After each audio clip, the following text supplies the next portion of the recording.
Halo sahabat TV 10, Assalamualaikum warahmatullahi wabarakatuh. Berjumpa kembali bersama program Bincang Psikologi persembahan TV 10. Ada saya, Carla Ratna, bersama psikolog kita, Pak Setio Purwanto. Assalamualaikum Pak Setio. Waalaikumsalam warahmatullahi wabarakatuh. Kabar baik Pak? Baik.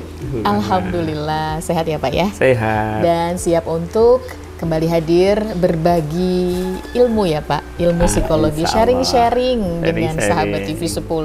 Silahkan untuk sahabat TV 10 mungkin ada permasalahan yang dihadapi terkait dengan psikologi gitu ya. Silahkan ke nomor WhatsApp yang tertera di layar.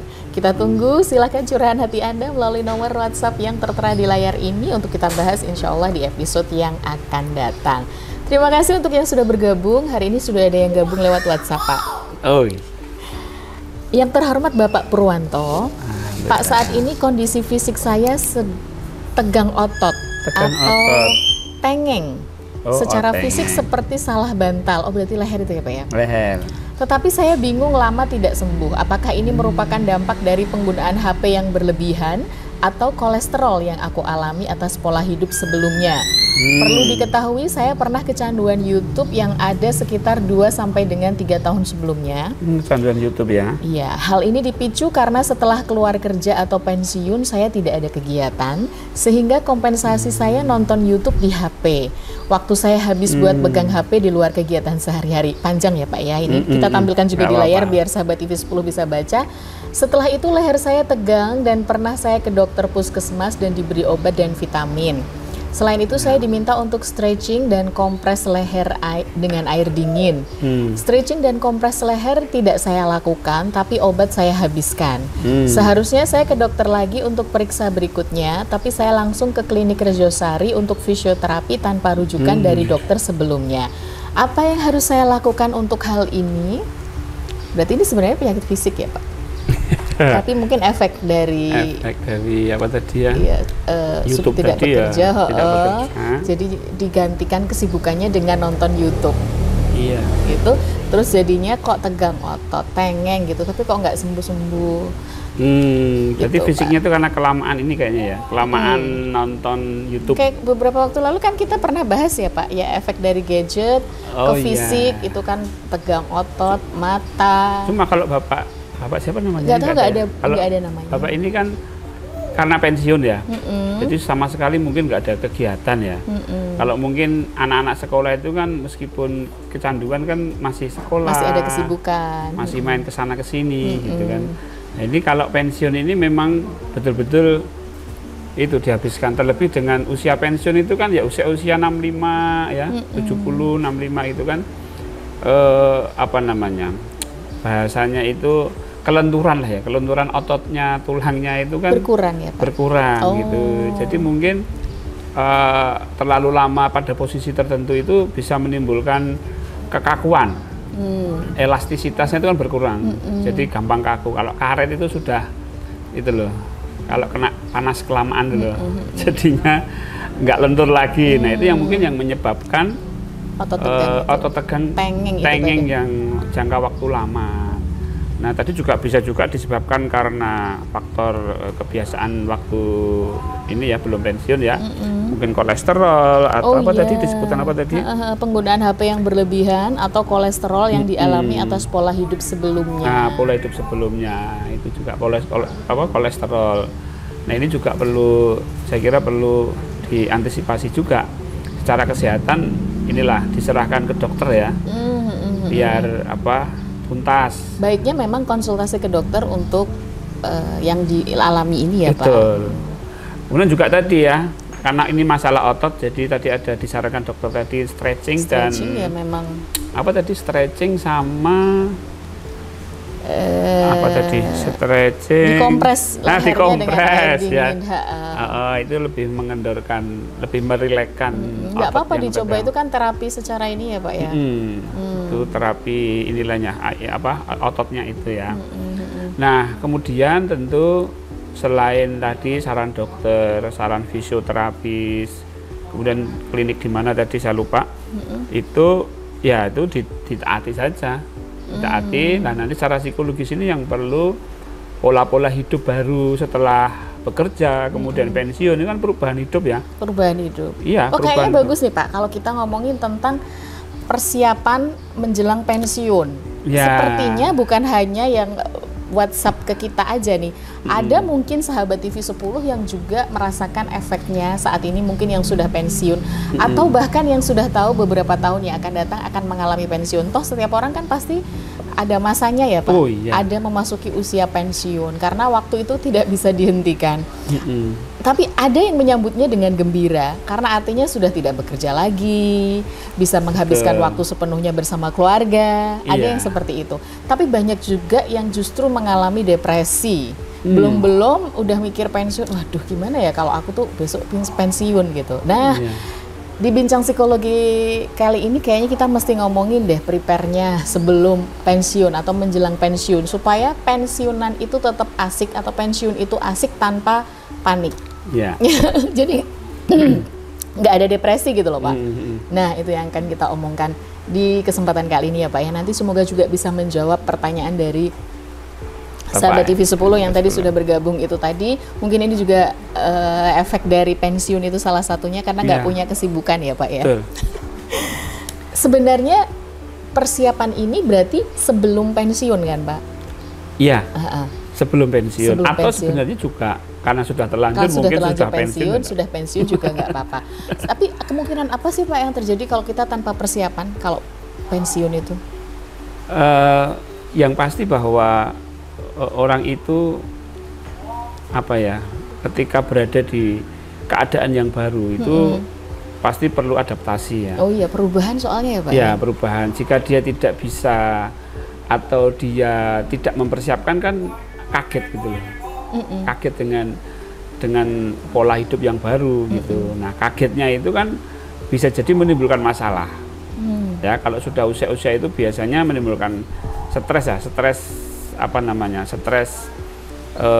lansia gitu. Misalnya jadi pola tidurnya berubah, jadi lebih sensitif, jadi merasa rendah diri, jadi menarik diri dari lingkungan sosial, dan dia lebih ada ketakutan. Padahal harapannya itu kalau orang pensiun itu kan bisa menikmati hari tua. Oh iya. Iya kan Pak? Betul sekali. Harapannya wah pensiun udah tidak dengan ritme hidup yang pagi harus dikejar jam sekian. Harus berangkat kerja, kerjaan numpuk, pressernya dari atasan atau gimana gitu kan udah enggak lagi ya. Harapannya kalau pensiun itu kan bisa menikmati hari tua. Itulah proses adaptasi ya. Ya mungkin orang menganggap bahwa tidak bekerja itu bahagia gitu. Tapi sebenarnya tidak bagi orang-orang yang sudah terbiasa bahwa jam 7 harus pergi, harus naik. Orang-orang itu akan bahagia dengan kebiasaan yang ada. Sehingga ketika pensiun sudah tidak ada kebiasaan itu lagi, itu apa? Ya itu tadi proses adaptasi tadi. Makanya ada perusahaan-perusahaan itu pra-pensiun. Jadi mereka sebelum pensiun itu betul-betul disiapkan 3 bulan boleh masuk kerja dengan jam yang lebih fleksibel misalnya. Itu untuk proses adaptasi ketika nanti dia benar-benar tidak masuk kantor. Tapi kalau biasa jam 7 sampai jam 7 malam dia baru pulang kemudian tek gitu ya. Ya bagi orang lain mungkin ya pensiun itu enak, bisa sama keluarga. Tapi bagi dia stres, sama lah seperti mungkin Bukarlah atau kita ya. Biasa bekerja gini-gini kemudian kita hanya di rumah bengong, itu ya capek juga. Juga mungkin hari-hari pertama awal enak rebahan, tapi lama-lama kan bosen. Jenuh untuk yang kita makanya pensiun itu awalnya bahagia sebenarnya. Awalnya bahagia. Awalnya lah, bagaimana bahagia mempertahankannya untuk tetap bahagia. Nah nanti lama-lama itu ini juga bosen, kemudian penghasilan yang benar. Berarti persiapannya ini bukan secara psikis aja ya kalau mau pensiun, finansial juga ya Pak? Oh iya, finansial itu penting gitu. Biasanya kan mereka itu juga kaget juga ya, yang biasanya nggak mendapatkan uang sebanyak itu kemudian pensiun, kemudian mendapatkan hanya gaji pokok misalnya, hanya gaji pokok, kemudian dia mendapatkan sekian ratus juta gitu ya. Untuk biasanya kan yang gitu swasta dapat pensiunan kan gitu. Itu diberikan di awal. Jadi nggak ada pensiun lagi setelah tidak itu. Ada setiap bulan lagi, tapi bagaimana mengelola itu? Nah itu kan kaget juga itu. Kalau nggak hati-hati mereka bisa kena tipu, yang investasi ini, investasi itu, iya, akhirnya bener. dibawa lari, tambah Malah stres, tambah depresi nanti depresi. ya, malah tujuannya untuk bisa menikmati hari tua malah jauh Malah sekali dari menikmati. Ketakutan kan biasanya, nanti aku jangka waktu kalau sudah habis aku makan apa, nanti penghasilan dari mana, akhirnya diinvestasikan, nah, akhirnya malah hilang semua. iya. Nah itu kalau nggak hati-hati, makanya secara psikis itu harus disiapkan betul, disiapkan ya Pak. ya, sehingga dia siap menerima Perubahan itu perubahan-perubahan yang terjadi, termasuk tadi kebiasaan, keuangan, kegiatan, kegiatan ya, jelas gitu. Kegiatan kalau pensiun itu Ya, kegiatan. dan juga jabatan. Nah apalagi biasanya tuh yang paling sering adalah yang pernah punya jabatan tiba-tiba harus pensiun. Itu kan lebih kayaknya tuh efeknya lebih ngena banget ya Pak di Ya. mentalnya.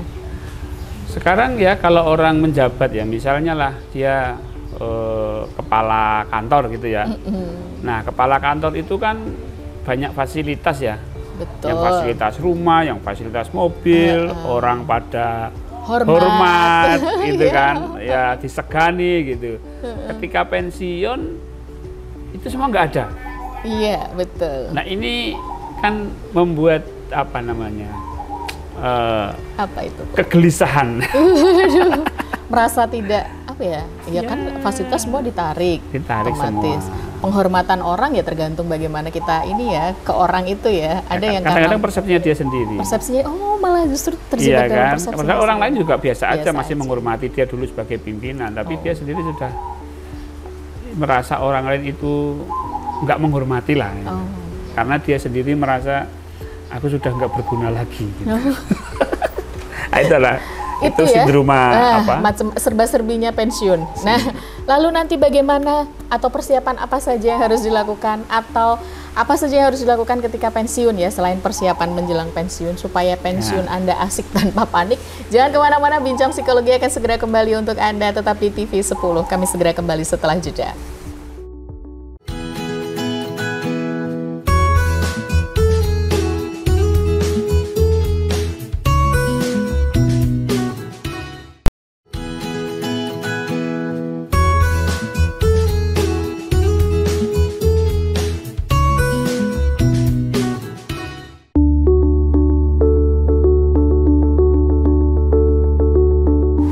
Anda masih bersama kami dalam program Bincang Psikologi dari TV 10. Kita hanya 30 menit, tapi harapannya 30 menit ini bermanfaat ya Pak. Iya. Bisa memberikan apa ya, edukasi, bisa jadi solusi, harapannya begitu. Amin. Amin. Nah ini dia, tema kita hari ini pensiun asik tanpa panik berarti harus disiapkan dulu. Betul. Tapi yang sudah terlanjur pensiun, nanti bagaimana menghadapi perubahan yang ada ini supaya mental juga tetap sehat, jauh dari depresi ya Pak. Iya. Dan benar-benar pensiun itu bisa menikmati hari tua dengan tenang dan damai. Ya kan Betul Pak? sekali. Tidak yang masih ribet. Kadang ada loh yang pensiun justru momong cucu, malah jadi tambah ini momong cucu gitu kan ada. Ya mungkin awal-awal memang membahagiakan Pak. Seperti tadi Pak Setio sampaikan bahwa awal pensiun itu bahagia loh awalnya ya. Awal-awal. Tapi kan setelah itu bosen, jenuh, tidak ada kesibukan yang membuat diri kita itu merasa apa ya, bisa mengaktualisasikan diri sepenuhnya. Betul. Setiap orang butuh aktualisasi diri ya. Meskipun orang itu pensiun tetap butuh aktualisasi karena itu adalah kebutuhan menurut Maslow itu termasuk kebutuhan untuk bahagia. Ya kan? Walaupun pensiun tetap harus aktual. Maka perlu persiapan pensiun itu. Setelah pensiun itu saya akan aktual di mana gitu loh.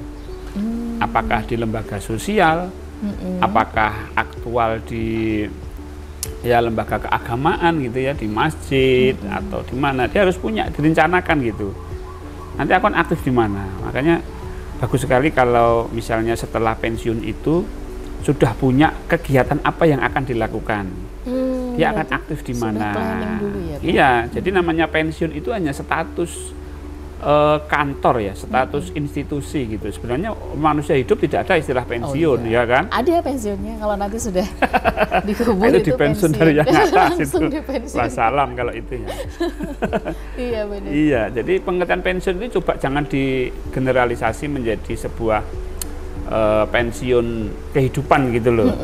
Ya, sampai kadang orang itu kalau sudah pensiun itu kayaknya sudah akhir dari semuanya. Hidupku sudah sebentar lagi, hidupku sudah nggak berarti. Gitu kan menggeneralisasi ya. Betul. Ya, hiperbol atau mendramatisir seperti drama Korea ya. Nggak seperti itu gitu loh. Pensiun itu hanya di kantor saja lah. Nah, maka harus persiapannya saya harus merencanakan kira nanti saya aktual di mana. Saya akan eksis di mana, gitu kan? Nah, dengan eksis itu kan banyak orang menghargai juga, banyak bersosialisasi, banyak berinteraksi, masih bermanfaat gitu ya. Wah, itu yang penting itu ya. yang penting bahwa hidupnya itu masih bermanfaat, bukan masih hidupnya itu bermanfaat gitu loh. Dan itu harus gitu. Kemaknaan makna hidup itu kalau dia itu memiliki manfaat di dalam lingkungan sosial. Ya, jadi jangan malah membuat satu anggapan kalau jangan pensiun aku mau istirahat, menikmati hidup, ya pokoknya hidup ngalir, itu nanti itu nggak bisa ya, cepat mati. Malahan Pak. Ya, cepat mati kayak gitu tuh. Karena apa? Ya, akhirnya itu tadi orang hidup itu kalau dia tidak bermanfaat itu harapan hidupnya itu tuh kecil gitu loh. Oh gitu ya. Iya kan? Iya. Tapi kalau bermanfaat itu, saya harus begini ya, saya harus gitu ya, saya harus ini ya, saya harus ini ternyata masih banyak orang yang membutuhkan saya loh. Saya harus sehat terus. Saya harus sehat terus gitu loh. Kan jadi termotivasi ya. Nah, termotivasi gitu ya. Nah, itu perencanaan. Dikenalilah nanti hal-hal apa saja yang membuat saya nantinya stres kalau saya pensiun gitu loh. Dikenali dulu. Nah, dikenali. Nah, kenali itu bisa jadi dari membaca buku, membaca informasi, itu banyak lah dampak-dampak daripada pensiun gitu. Jangan sampai saya akan seperti ini nantinya. Jadi intinya bagaimana saya hidup bisa lebih bermanfaat gitu kan. Nah, kemudian juga perubahan tujuan hidup ya. Jadi kalau sebelumnya itu sebelum pensiun tujuan hidupnya adalah untuk memakmurkan perusahaan, menjalankan perusahaan, instansi agar tetap terus berjalan, karyawan-karyawan juga bisa ikut istilahnya dapat gaji dan sebagainya itu kan. Nah kalau ke pensiun kan sudah nggak seperti itu lagi kan. Nah tujuannya apa sekarang? Tujuan hidup ini penting. Ini yang membuat seseorang itu hidup lebih sehat. Kenapa kok hidup lebih sehat? Orang yang punya tujuan hidup itu harapan hidupnya tinggi, semangat hidupnya bertambah, geraknya pun juga lebih banyak. Semakin banyak gerak, ya otomatis fungsi-fungsi pikiran, otak, fungsi tubuh, fungsi perasaan itu akan aktif itu. Nah, semakin aktif otak itu hidupnya semakin sehat. Semakin sehat ya. Makanya kalau saya pernah ke Singapura itu naik taksi, saya tanya usianya berapa Pak? 70 tahun. 70 tahun masih jadi driver taksi? Driver, kemudian saya lihat orang bersih-bersih itu di restoran itu, usia berapa Bu? 70 tahun. Masih seaktif itu? Masih seaktif itu, jadi di sana itu lansia itu betul-betul digerakkan. Jadi nggak boleh istirahat. Selama masih bisa lakukan gitu dan digaji. Jadi benar-benar pemberdayaan ya pemberdayaan Pak? Kalau di sana. Soalnya kalau di rumah cenderungnya usia-usia segitu kan pikun Pak. Itu karena nggak digunakan otaknya. Jadi melawan pikun dengan cara tetap aktif. Tetap aktif. Iya, tetap aktif. Menulis gitu kan. Atau membuat konten-konten YouTube gitu yang khusus untuk yang dia pahami selama ini apa, menulis, kemudian video ya. Kalau sekarang kan YouTube ya, boleh lah, kemudian menulis, kemudian memberikan talk atau ceramah-ceramah atau ya pokoknya ya mengaktifkan pikiran itu. Kalau itu digunakan maka otak itu tetap terus bekerja gitu loh. Ya kayak motor lah. Motor itu kalau nggak pernah dipergunakan, nggak pernah dipanasi. Nggak pernah dipanasi. Atau hanya dipanasi saja, nggak pernah dipakai. Iya, Ya cepet. Akinya tetap ini ya, Nah, sama dengan manusia ya. Manusia sama. Maka ya pensiunnya sebenarnya ya tadi, ya sama Allah itu baru pensiun. Kalau belum itu jangan pensiun. Jangan merasa pensiun. Jadi temukan tujuan baru ya. Temukan tujuan baru karena itu yang akan tetap membuat Anda tetap sehat. Tetap sehat, semangat. Semangat, betul. Nah, kemudian juga kita itu perlu kok namanya dukungan sosial ya. Dukungan. Seperti apa dukungannya kalau pensiun? Ya inilah pensiun itu dukungan sosial itu kita misalnya kita menjalin hubungan lingkungan sekitar. Misalnya lah menjadi ketua RT atau menjadi sesepuh apa gitu loh. Misalnya dia dulu sering motoran gitu kan, jadi sesepuh di sepedaan sih yang sering saya lihat ya. Kalau yang ini tuh usia-usia lanjut itu sepedaan itu kayaknya seru gitu ya, bareng-bareng. Itu bisa jadi juga, Pak? Bisa jadi. Bisa juga ya. Iya, jadi apalah kegiatan sosial yang mereka tuh merasa mendapat dukungan gitu loh. Ya, sepedaan atau hobi-hobi itu kan biasanya bisa dipakai ya. Hobi gitu. Jadi dia berada di lingkungan yang memang support, yang mendukung. Ya bisa keluarga juga. Bisa keluarga juga. Keluarga, lingkungan sosial, lingkungan komunitas. Nah, itu seneng gitu loh. Iya sih, benar. Jadi hidupnya terus bergairah lah ya, karena dukungan sosial, support sosialnya itu, support sistemnya itu ada, support sosialnya ada. Tadi mereka merasa aktual, aku tuh masih dibutuhkan, aku merasa dibutuhkan. Nah, itu membuat lebih hidup. Ya kita pun sama kan? Iya betul, sama sih. Pada prinsipnya seperti itu ya. Artinya seperti itu. Jadi masih aja, cuman bedanya kan kita tidak bekerja lagi pagi, tidak ini lagi gitu ya. Cuman pola pikirnya aja sih sebenarnya. Tapi kita memang sebenarnya pensiun itu bukan istilah yang apa ya, nggak perlu didramatisir gitu ya. Iya, nggak perlu dramatisir, tinggal pindah aktivitas aja. Pindah aktivitas artinya ya. Iya. Gitu, perubahannya. Kemudian juga ini ya, mental kita harus lebih ke spiritual. Itu karena gini, kalau psikis itu akan mengalami penurunan. Iya. Emosi penurunan, pemikiran penurunan, fisik apalagi penurunan. Kalau Tapi usia pensiun ya. Spiritual itu terus meningkat. Oh begitu. Iya, spiritual ya. Seiring dengan fisik. Nah, fisik kan menurun, kemampuan otak menurun, kemampuan emosi menurun. Tetapi spiritual itu diusahakan meningkat. Karena spiritual ini yang akan menjaga ininya, apa namanya? Kestabilan. Iya, lebih menjaga itu. Makanya kalau kita lihat orang-orang spiritual, orang misalnya kiai, ulama yang mereka mendalami ya zikir, kemudian itu kan kayaknya lebih sehat gitu loh. Ya lebih sehat gitu loh. Juga tidak pikun. Nah, tidak pikun. Ingatannya juga bagus. Nah, ini salah satunya itu Pak Karai. Ya, menjaga kondisi fisik ya dan mental dengan berspiritual. Dengan berspiritual, jadi semakin mendekatkan diri kepada Allah, lebih sehat. Allah. Justru lebih sehat loh, apalagi yang usia-usia pensiun, yang sudah terlanjur pensiun, berarti lebih meningkatkan lagi spiritualnya. Kemudian yang menjelang pensiun, nah tadi sudah dikasih tahu tipsnya oleh Pak Setio, berarti pola pikirnya kita sendiri yang ini, bukan pensiun itu bukan berarti berhenti. Bukan. Kecuali di pensiun Allah. Di pensiun Allah berhenti. Hampir 30 menit Pak, ada yang mau disampaikan untuk sahabat TV 10 terkait dengan tema kita hari ini Pak Setio? Iya, secara natural semakin usia itu dunia akan semakin meninggalkan kita. Yes. Pada usia 50-60 teman-teman kerja akan meninggalkan kita. Nanti di usia 70 tetangga-tetangga meninggalkan kita. Usia 80 mungkin keluarga. Nah, tentu kita harus tetap bisa menjaga spiritualitas kita agar kita tetap sehat secara pikiran dan secara emosional, yaitu dengan selalu mendekat kepada Allah. Masya Allah. Baik, terima kasih Pak Setio untuk ilmunya.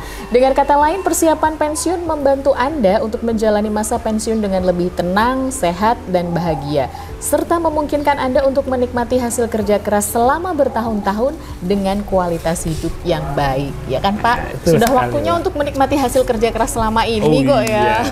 Baik.